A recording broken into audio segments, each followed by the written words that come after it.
Hi hello ಎಲ್ಲರಿಗೂ ನಮಸ್ಕಾರ. Welcome back to Shishi's kitchen. ಇವತ್ತು ನನ್ನ ಕಿಚನಲ್ಲಿ ತೆಂಗಿನಕಾಯಿ ಒಬ್ಬಟ್ಟು ತೋರಿಸ್ತಾ ಇದ್ದೀನಿ. ಕಾಯಿ ಒಬ್ಬಟ್ಟು ಅಂತ ಕರಿತೀವಿ ಇದಕ್ಕೆ, ಹೋಳಿಗೆ ಅಂತ ಕೂಡ ಹೇಳ್ತೀವಿ. ನೋಡಿ ಇದನ್ನ ಯಾವ ತರ ಮಾಡೋದು ಅಂತ ಇವಾಗ ನೋಡ್ಕೊಳ್ಳೋಣ. ಇದಕ್ಕೆ ಏನೇನು ಬೇಕು ಅಂತ ತೆಗೆದಿಟ್ಕೊಂಡಿದ್ದೀನಿ. ನಾನು 2 ದೊಡ್ಡ ತೆಂಗಿನಕಾಯಿನ ಬಲ್ತಿರೋದನ್ನ ಹೊಡೆದು ತೆಗೆದಿಟ್ಕೊಂಡಿದ್ದೀನಿ. ಮತ್ತೆ ಒಂದು 3 ಸ್ಪೂನ್ ಉರಿಗಡಲೆ ತೆಗೆದಿಟ್ಕೊಂಡಿದ್ದೀನಿ. ಗಸಗಸೆ ತೆಗೆದಿಟ್ಕೊಂಡಿದ್ದೀನಿ 1.5 ಸ್ಪೂನು, ಒಂದು 3 ಸ್ಪೂನ್ ಬಿಳಿ ಎಳ್ಳು, ಮತ್ತೆ ಏಲಕ್ಕಿ, ಮತ್ತೆ ರಾ ರೈಸ್ 1.5 ಸ್ಪೂನ್ ಅಷ್ಟು ತೆಗೆದಿಟ್ಕೊಂಡಿದ್ದೀನಿ. ಇದನ್ನ ನೆನೆ ಹಾಕೋಬೇಕು. ಆಮೇಲೆ ಹೇಳ್ತೀನಿ ಯಾವ ತರ ಇದನ್ನ ಸೇರಿಸ್ಕೊಳ್ಳೋದು ಅಂತ. ಮತ್ತೆ ಇದಕ್ಕೆ ಸ್ವೀಟ್ಗೆ ಬೇಕಾಗುವಷ್ಟು ಬೆಲ್ಲನು ತೆಗೆದಿಟ್ಕೊಂಡಿದ್ದೀನಿ. ಫಸ್ಟ್ ನಾವೇನ್ ಮಾಡ್ಬೇಕಂದ್ರೆ ಈ ತೆಂಗಿನಕಾಯಿನ ತುರ್ಕೋಬೇಕು. ನಾನು ತೆಂಗಿನಕಾಯಿನ ಗ್ರೈಂಡರ್ ಇಟ್ಟು ಗ್ರೈಂಡರ್ಲಿ ತುರ್ಕೊಳ್ತೀನಿ, ಈಸಿ ಆಗಿರುತ್ತೆ. ನೋಡಿ ಈ ತರ ತುರ್ಕೊಂಡಿದ್ದು ಆಯ್ತು. 2 ತೆಂಗಿನಕಾಯಿನೂ ತುರ್ಕೊಂಡಿದ್ದೀನಿ. ಇಷ್ಟು ತೆಂಗಿನ ತುರಿ ಬಂದಿದೆ ನೋಡಿ. ಪ್ಲೇಟಲ್ಲಿ ತೆಗೆದು ತೋರಿಸ್ತಾ ಇದ್ದೀನಿ. ಇವಾಗ ಏನ್ ಮಾಡ್ಬೇಕು, ಇದನ್ನ ಗ್ರೈಂಡ್ ಮಾಡ್ಕೋಬೇಕು. ತುರ್ದಿರೋ ತರನೇ ನಾವು ತೆಂಗಿನಕಾಯಿಗೆ ಸೇರ್ಸಕ್ಕಾಗಲ್ಲ. ಇದನ್ನ ಜಾರ್ಗೆ ಸೇರಿಸ್ಕೊಂಡು ಗ್ರೈಂಡ್ ಮಾಡ್ಕೋಬೇಕು.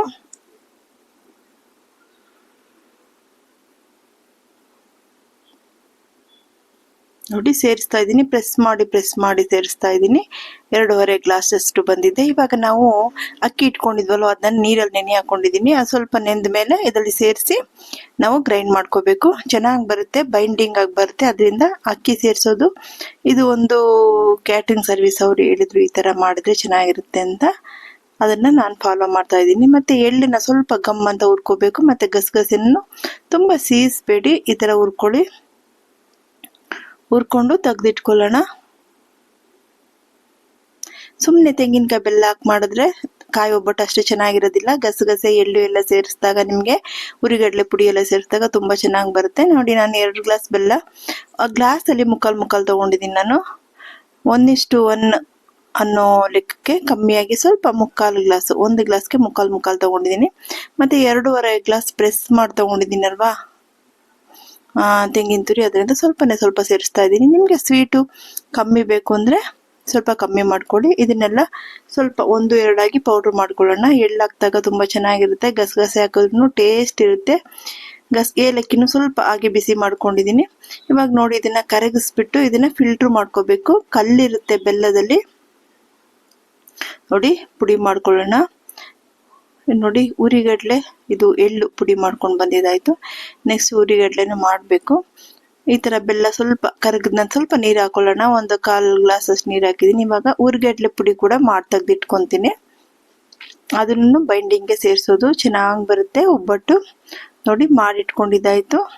ಇವಾಗ ಹಾಗೆ ನಾನು ಬೆಲ್ಲನ ಪಕ್ಕದಲ್ಲಿ ತೆಗೆದಿಟ್ಟಿದ್ದೀನಿ, ನೀರಲ್ಲಿ ಸ್ವಲ್ಪ ಕರಗ್ತಾ ಇರಲಿ ಅಂತ. ಮೈದಾ ಹಿಟ್ಟು ತಗೊಂಡಿದ್ದೀನಿ. ನಮ್ಗೆ ಕನಕಕ್ಕೆ ಎಷ್ಟು ಬೇಕು ಅಂತ ನಮ್ಗೆ ಗೊತ್ತಾಗುತ್ತೆ. 300 ಗ್ರಾಮ್ ಅಷ್ಟು ತಗೊಂಡಿದ್ದೀನಿ. ಅದಕ್ಕೆ ಸ್ವಲ್ಪ ಸಾಲ್ಟ್ 1-2-3 ಚಿಟಿಕೆ ಅಷ್ಟು, 1/4 ಸ್ಪೂನ್ ಅಂತ ತಿಳ್ಕೊಳ್ಳಿ, ಸೇರಿಸ್ಕೊಂಡು ನೀರು ಹಾಕೊಂಡು ನಾವು ಚಪಾತಿಗಿನ್ನ ಸ್ವಲ್ಪ ಸ್ಮೂತ್ ಆಗಿ ಮೇಲೆ ಹಾಕ್ತಿವಲ್ವಾ ಕನಕ ಒಬ್ಬಟ್ಟಿಗೆ, ಇದಕ್ಕೆ ಅರಿಶಿನ ಸೇರಿಸಬಾರ್ದು. ನಾವು ಒಬ್ಬಟ್ಟಿಗೆ ಸೇರಿಸ್ತೀವಲ್ವಾ ಬೇಳೆ ಒಬ್ಬಟ್ಟಿಗೆ, ಅದಕ್ಕೆ ಕನಕಕ್ಕೆ ಅರಿಶಿನ ಸೇರಿಸ್ತೀವಿ. ಇದಕ್ಕೆ ವೈಟ್ ಆಗಿ ಇರಬೇಕು. ತೆಂಗಿನಕಾಯಿ ಒಬ್ಬಟ್ಟಿಗೆ ಚೆನ್ನಾಗಿರುತ್ತೆ, ಡಿಫ್ರೆಂಟ್ ಇರಬೇಕು. ಬೇಳೆ ಒಬ್ಬಟ್ಟು ಮತ್ತೆ ಕಾಯಿ ಒಬ್ಬಟ್ಟು ಅಂದ್ರೆ. ಇವಾಗ ನೋಡಿ ಆಯಿಲ್ನ ಸ್ವಲ್ಪನೇ ಸೇರಿಸ್ಕೊಂಡು ಇದನ್ನ ಚೆನ್ನಾಗಿ ಮಿಕ್ಸ್ ಮಾಡ್ಕೋಬೇಕು. ಎಳೆದ್ರೆ ಚೆನ್ನಾಗಿ ನೀಟಾಗಿ ಬಂದಿರ್ಬೇಕು. ಅವಾಗ ತಾನು ನಿಮ್ಗೆ ನೀಟಾಗಿ ಸ್ಪ್ರೆಡ್ ಮಾಡಕ್ ಹಾಕೋದು. ಇವಾಗ ಇದನ್ನ ಎತ್ತಿ ಹೊಡ್ಕೋಬೇಕು. ಸ್ವಲ್ಪ ಹಾಗೆ ಬಾಣಲಿನಲ್ಲಿನೇ ನಾನು ಹೊಡ್ಕೊಂತೀನಿ, ಅದ್ ನಿಮಗೆ ತೋರಿಸಿಲ್ಲ. ನೀಟಾಗಿ ನೋಡಿ ಈ ತರ ಆಯಿಲ್ನ ಸ್ವಲ್ಪ ಅಪ್ಲೈ ಮಾಡಿ ಇಟ್ಬಿಡ್ಬೇಕು. ನೆಕ್ಸ್ಟ್ ಇನ್ನೊಂದ್ಸಾರಿ ನಾವು ಅದನ್ನ ಮಿಕ್ಸ್ ಮಾಡುವಾಗ ಸ್ವಲ್ಪ ಎತ್ತಿ ಮೇಲಿಂದ ಹೊಡ್ಕೊಂಡ್ರೆ ನಿಮ್ಗೆ ಹಿಟ್ಟು ಚೆನ್ನಾಗಿ ಬರುತ್ತೆ. ನೋಡಿ ಇವಾಗ ತಿರ್ಗಾ ನಾನು ಬೆಲ್ಲನ ಇಟ್ಟಿದ್ದೀನಿ. ಇವಾಗ ಅಕ್ಕಿನ ಸೇರಿಸ್ಕೊಂಡು 1-1.5 ಸ್ಪೂನ್ ಸೋನಾ ಮಸೂರಿ ರೈಸ್ ಸೇರಿಸ್ಕೊಂಡು ಅದನ್ನ ಗ್ರೈಂಡ್ ಮಾಡ್ಕೊಂಡು ಬರ್ತೀನಿ. ನೋಡಿ ಈ ತರ ತುಂಬಾ ನಾವು ಮಸಾಲೆ ರುಬ್ಬೋ ತರ ರುಬ್ಬಾರ್ದು, ಸುಮ್ಮನೆ ಒಂದು 10 ಸೆಕೆಂಡ್ಸ್. ನೋಡಿ ಇದನ್ನ ಬೆಲ್ಲ ಕರಗ್ತಾ ಇದೆ. ಇವಾಗ ಇದನ್ನ ಫಿಲ್ಟರ್ ಮಾಡ್ಕೋಬೇಕು. ನೋಡಿ ನೀಟಾಗಿ ಈ ತರ ಒಂದು ಸೌಟು ಫ್ಲಾಟ್ ಆಗಿರೋ ತಗೊಂಡು ಎಲ್ಲ ನೈಸ್ ಮಾಡ್ಬಿಟ್ಟೆ. ಇವಾಗ ಇದನ್ನ ಸ್ಟ್ರೈನರ್ ಅಲ್ಲಿ ಫಿಲ್ಟರ್ ಮಾಡ್ಕೋಬೇಕು. ಬಾಯಿಗೆ ತಿನ್ನುವಾಗ ಕಲ್ ಸಿಕ್ಕಿದ್ರೆ ಚೆನ್ನಾಗಿರೋದಿಲ್ಲ. ನೋಡಿ ಈ ತರ ನೀಟಾಗಿ ಫಿಲ್ಟರ್ ಮಾಡ್ಕೊಂಡ್ಬಿಟ್ಟು ಅದೇ ಬಾಂಡಿನಲ್ಲಿ ತಿರ್ಗಾ ಸ್ವಲ್ಪ ಅಂಟು ಪಾಕ ಬರ್ಬೇಕಷ್ಟೇನೆ. ಒಂದೆಳೆ ಪಾಕ ಎಲ್ಲ ಏನು ಬೇಡ. ಇದಕ್ಕೆ ನಾವು ತಟ್ಟುವಾಗ ತೆಂಗಿನಕಾಯಿನೂ ಬೆಲ್ಲ ಹೊಂದ್ಕೊಂಡಿರ್ಬೇಕಷ್ಟೇನೆ. ನೋಡಿ ಫಿಲ್ಟರ್ ಮಾಡಾದ್ಮೇಲೆ ಕುದಿ ಬರ್ತಾ ಇದೆಯಲ್ವಾ, ಗೆಜ್ಜೆ ತರ ಬಬಲ್ಸ್ ತರ, ಅವಾಗ ನಾವು ತೆಂಗಿನಕಾಯಿನ ಸೇರಿಸ್ಕೊಂಡು ಇದರಲ್ಲಿ ಹುರ್ಕೋಬೇಕು. ಫ್ರೈ ಮಾಡ್ತಾ ಅದು ಹೊಂದ್ಕೊಳ್ಳುತ್ತೆ. ಬೆಲ್ಲನು ಮತ್ತೆ ತೆಂಗಿನಕಾಯಿ ಹೊಂದ್ಕೊಳ್ಳುತ್ತೆ. ಆಮೇಲೆ ನಾವು ಗಸಗಸೆ ಮತ್ತು ಎಳ್ಳು ಎಲ್ಲ ಪುಡಿ ಮಾಡಿದ್ದೀವಲ್ವ, ಗಸಗಸೆ ಪುಡಿ ಮಾಡಬಾರ್ದು, ಎಳ್ಳು ಮಾತ್ರನೇ, ಮತ್ತು ಏಲಕ್ಕಿ ಇದನ್ನೆಲ್ಲ ಸೇರಿಸ್ಕೊಂಡು ಮಿಕ್ಸ್ ಮಾಡಬೇಕು. ಲಾಸ್ಟಲ್ಲಿ ನಾವು ಕಡಲೆ ಪುಡಿ, ಹುರಿಗಡಲೆ ಚಟ್ನಿದು ಪುಡಿ ಇದೆಯಲ್ವ, ಚಟ್ನಿ ಕಡಲೆದು, ಅದನ್ನು ಸೇರಿಸ್ಕೊಂಡು ಈ ಥರ ಮಿಕ್ಸ್ ಮಾಡಿಬಿಟ್ರೆ ನಮ್ಮ ಹೂರ್ಣ ರೆಡಿ ಆಗಿಬಿಡುತ್ತೆ. ನೋಡಿ, ನಾನು ಸ್ವಲ್ಪ ಹಿಟ್ಟು ಸೇರಿಸ್ಕೊಂಡೆ. ಈಗೆಲ್ಲ ಚೆನ್ನಾಗಿ ಈ ಥರ ಮಿಕ್ಸ್ ಮಾಡ್ಕೊಂಡು ನಿಮಗೆ ಕೈಯಲ್ಲಿ ಬಾಲ್ ಮಾಡಿದ್ರೆ ತುಂಬ ನೀಟಾಗಿ ಬರುತ್ತೆ. ಸ್ವೀಟೂ ಕರೆಕ್ಟಾಗಿದೆಯಾ ಅಂತ ನೋಡ್ತಾ ಇದ್ದೀನಿ. ನೋಡಿ, ತೆಂಗಿನಕಾಯಿ ಹೂರ್ಣ ರೆಡಿಯಾಗಿದೆ. ಇನ್ನು ಸ್ವಲ್ಪ ಹಿಟ್ಟನ್ನ ಸೇರಿಸ್ಬಿಟ್ಟೆ. ಇವಾಗ ಲಾಸ್ಟಲ್ಲಿ ಇದನ್ನು ಆರಿದ ನಂತರ ಒಂದು ಬೌಲಲ್ಲಿ ತೆಗೆದು ಎತ್ತಿಟ್ಬಿಟ್ಟು ಮಾರನೇ ದಿನ ನಾನು ಬಂದು ನೋಡಿ ಈ ಥರ ಎಳೆದ್ರೆ ಈ ಥರ ಇರಬೇಕು. ಅವಾಗ ನಿಮ್ಗೆ ಒಬ್ಬಟ್ಟು ಚೆನ್ನಾಗಿ ಬರೋದು. ಮಾರನೇ ದಿನ ತೆಗೆದು ಮಾಡ್ತಾ ಇದ್ದೀನಿ. ನೋಡಿ, ಬಾಲ್ ಮಾಡಿ ಇಟ್ಕೊತೀನಿ ಇವಾಗ ಒಂದಷ್ಟು. ನೋಡಿ ಈ ಥರ ಎಷ್ಟು ಚೆನ್ನಾಗಿದೆ ನೋಡಿ. ಈ ಥರ ಬಾಲ್ ಮಾಡೆಲ್ಲ ಫಸ್ಟ್ ಇಟ್ಕೊಂಡ್ಬಿಡೋಣ. ಇಟ್ಕೊಂಡ್ಬಿಟ್ಟು ಆಮೇಲೆ ಮೇಲೆ ಫಿಲ್ಲಿಂಗ್ ಮಾಡಿ ನಾವು ಒಬ್ಬಟ್ಟನ್ನ ಮಾಡೋಣ. ಈ ಥರ ಒಂದು ತೆಳುವಾಗಿರೋ ಪ್ಲಾಸ್ಟಿಕ್ ಹಾಳೆ, ನಮಗೆ ಕವರ್ಗಳು ಬರುತ್ತಲ್ವಾ, ಆ ಕವರ್ ತೊಗೊಂಡಿದ್ದೀನಿ, ತೆಳುವಾಗಿರೋ ಕವರ್. ಇವಾಗ ಇದನ್ನು ಸ್ವಲ್ಪ ಸ್ವಲ್ಪನೇ ಪೂರಿ ಅಷ್ಟಪ್ಪ ತೊಗೊಂಡು, ತುಂಬ ದಪ್ಪ ಹಾಕಿದ್ರೂ ಮೇಲೆ ಇಟ್ಟು ಚೆನ್ನಾಗಿರೋದಿಲ್ಲ. ನೋಡ್ಕೊಳ್ಳಿ ನಿಮ್ಗೆ ಯಾವ ಅದಕ್ಕೆ ಬೇಕು ಅಂತ. ಇವಾಗ ಹೂರ್ಣನ ಸೇರಿಸ್ಕೊಂಡು ನೋಡಿ ಈ ಥರ ಹೂರ್ಣ ಇಟ್ಟು ಕೈಯಲ್ಲಿ ಪ್ರೆಸ್ ಮಾಡಿಬಿಟ್ಟು ಕ್ಲೋಸ್ ಮಾಡಿ ಕೈಯಲ್ಲಿ ಸ್ವಲ್ಪ ತಟ್ಟಬೇಕು. ತಟ್ಟಿಬಿಟ್ಟು ನಂತರ ನಾವು ಚಪಾತಿ ಕಟ್ಟೆನಲ್ಲಿ ರೋಲ್ ಮಾಡಿ ಎಳಿಬೋದು. ನಮ್ಗೆ ಎಷ್ಟು ತೆಳು ಬೇಕೋ ಅಷ್ಟು. ತುಂಬ ತೆಳುನೂ ಬೇಡ, ತುಂಬ ದಪ್ಪನೂ ಬೇಡ, ತುಂಬ ತೆಳುದನ್ನು ಚೆನ್ನಾಗಿ ನೋಡಿ ಈ ಥರ ರೋಲ್ ಮಾಡ್ಕೊಳ್ಳಿ. ಅವಾಗ ನಿಮ್ಗೆ ಅಂಟ್ಕೊಳ್ಳೋದಿಲ್ಲ. ಕವರ್ ಮೇಲಿರುತ್ತಲ್ವ, ಆ ಕವರ್ ಸ್ಪ್ರೆಡ್ ಮಾಡಿದ್ದೀವಲ್ವ, ಅದರಿಂದ ಅಂಟ್ಕೊಳ್ಳೋದಿಲ್ಲ.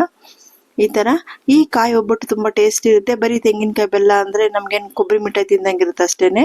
ಇದು ಈ ಥರ ಮಾಡಿದಾಗ ನಾವು ಹುರಿಗಡಲೆ ಪುಡಿ, ಎಳ್ಳು, ಗಸಗಸೆ ಎಲ್ಲ ಹಾಕಿದಾಗ ತುಂಬ ಟೇಸ್ಟಿಯಾಗಿರುತ್ತೆಪ್ಪ. ಮಾಡಿ ನೋಡಿ, ನಿಮಗೆ ಗೊತ್ತಾಗುತ್ತೆ. ತುಂಬ ಜಾಸ್ತಿ ಏನು ಬರಲ್ಲ. ಇದು ಬೇರೆ ಏನು ಹಾಕಲ್ಲ ಅಲ್ವಾ, ನಾವು ಒಂದು 15ರಿಂದ ಒಂದು 18 ಆಗುತ್ತೆ ಅಂತ ಅನ್ಕೊತೀನಿ. ಇನ್ನು ಚಿಕ್ಕದಾಗಿ ಮಾಡಿದ್ರೆ ನಿಮ್ಗೆ ಇನ್ನೂ ಜಾಸ್ತಿ ಆಗ್ಬೋದು, 20 to 25 ಆಗ್ಬೋದು. ಇದನ್ನು ತವ ಮೇಲೆ ಸ್ವಲ್ಪ ತುಪ್ಪ ಆದ್ರೂ ಪರವಾಗಿಲ್ಲ, ಆಯಿಲ್ ಆದ್ರೂ ಪರವಾಗಿಲ್ಲ ಹಾಕ್ಬಿಟ್ಟು ಸ್ಪ್ರೆಡ್ ಮಾಡಿಕೊಂಡು ನಾವು ಒಬ್ಬಟ್ಟು ಮಾಡ್ಕೊಳ್ಳೋಣ. ಯಾರೇ ನನ್ನ ಚಾನಲ್ನ ನೋಡ್ತಾ ಇದ್ದೀರಪ್ಪ ಎಲ್ಲ ಪ್ಲೀಸ್ ಸಬ್ಸ್ಕ್ರೈಬ್ ಮಾಡಿ, ಲೈಕ್ ಮಾಡಿ, ಶೇರ್ ಮಾಡಿ, ಆಯಿತಾ? ಕಮೆಂಟ್ ಮಾಡಿ ಯಾವ ಥರ ಬಂದಿದೆ ಒಬ್ಬಟ್ಟು ಅಂತ. ನೀವು ಇದೇ ಥರ ಮಾಡ್ತೀರಾ ಇಲ್ಲ ಬೇರೆ ವಿಧಾನದಲ್ಲಿ ಮಾಡ್ತೀರಾ ಅಂತ ಕಮೆಂಟ್ ಮಾಡಿಪ್ಪ. ಈ ಥರ ಒಬ್ಬಟ್ಟನ್ನೆಲ್ಲ ಮಾಡಿಟ್ಕೊಂಡು ನಾವು ಇದು ಇಟ್ಕೋಬೋದು, 4-5 ದಿನ ಕೂಡ ಇಟ್ಕೋಬೋದು, 1 ವೀಕ್ ಕೂಡ ಇಟ್ಕೋಬೋದು. ಎಲ್ಲ ನಾವೆಲ್ಲ ಪಾಕದಲ್ಲಿ ಮಾಡಿರೋದಲ್ವಾ, ಏನೂ ಆಗೋದಿಲ್ಲ. ನೋಡಿ ಈ ಥರ ಎಲ್ಲ ಬೇಯಿಸ್ಕೊಂಡು ತೆಗೆದಿಟ್ಟು ನಿಮಗೆ ತೋರಿಸ್ತೀನಿ. ನನ್ನ ಚಾನಲ್ಗೆ ಯಾರ್ಯಾರು ಹೊಸದಾಗಿ ನೋಡ್ತೀರಾ ಎಲ್ಲ ಸಬ್ಸ್ಕ್ರೈಬ್ ಮಾಡಿಪ್ಪ ಪ್ಲೀಸ್. ಕಮೆಂಟ್ ಮಾಡಿ ಹೇಗೆ ಬಂದಿದೆ ನನ್ನ ತೆಂಗಿನಕಾಯಿ ಒಬ್ಬಟ್ಟು, ಕಾಯಿ ಒಬ್ಬಟ್ಟು, ಕಾಯಿ ಹೋಳಿಗೆ, ಕೋಕೋನಟ್ ಹೋಳಿಗೆ ಅಂತೆಲ್ಲ ಕರಿತೀವಿ. ಕಮೆಂಟ್ ಮಾಡಿ, ಲೈಕ್ ಮಾಡಿ, ಶೇರ್ ಮಾಡಿ, ಆಯಿತಾ? ನನ್ನ ಚಾನಲ್ನ ಸಬ್ಸ್ಕ್ರೈಬ್ ಮಾಡಿ. Thank you.